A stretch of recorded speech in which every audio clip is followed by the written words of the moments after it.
Nəyə görə məni saxlayıbdı? Saat mən indi buradayım.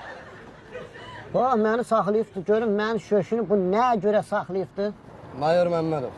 Hə, salam əleykum. Salam əleykum. Zəhmət olmasa sənədlərinizi təqdim edin. Nəyə görə məni saxlamısınız?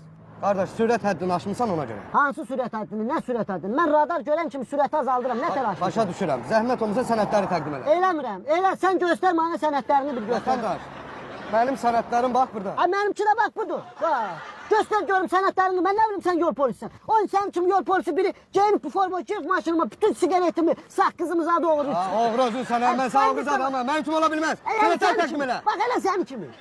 Göstər. Bax, bu da mənim sənədlərim. Baxın.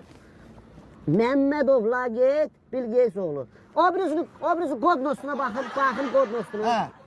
Kod nostuna. Hə, indi eşitirəm, deyə görüm niyə Zəhmət saxlamısın. olmasa sən də təqdim elə sənədlərimi. Eləmirəm. Vətəndaş, Məni sənədləri nəyə təqdim görə elə. saxlamısın? Radara düşmüsən ona görə. Hansı radara? Gətir buraya baxım, gətir. Ay, gəl düşədə baxaq bir yerdə. Gətir radarı. Abi, oyda radarı nətər gətir? Bax, görün qapını. Açmıram. Mən nəyə görə düşməliyəm maşına? Düş aşağı gedək bax. Düşmürəm. Nəyə görə düşməliyəm? Boy. Radarı gətir bura. Ha, qardaş, o boyda radarı nətər gətirməm mən? Düş gəl gedək baxaq. Evimə göndər. Göndər evimə. Ha, düş gəl burada. Sən evə göndərsən, aç qapını. Açmıram. Banditsən sən. Nə bilim. Ha, bandit özünsən. Özünsən bandit. Ağzıma gələni danışma. Danışıram da deyirəm. Mən Sənədlər qanunla təqdim et. danışıram. Ay vermirəm. Vermirəm, haqq eləyirəm. Eyb yox, mən səndən qanunla danışıram. Sürgü. Buna bax, nə deyirsən bax? Nə deyirsən? Göndər görüm hara göndərəsən. Onsuz da propiskam yoxdur.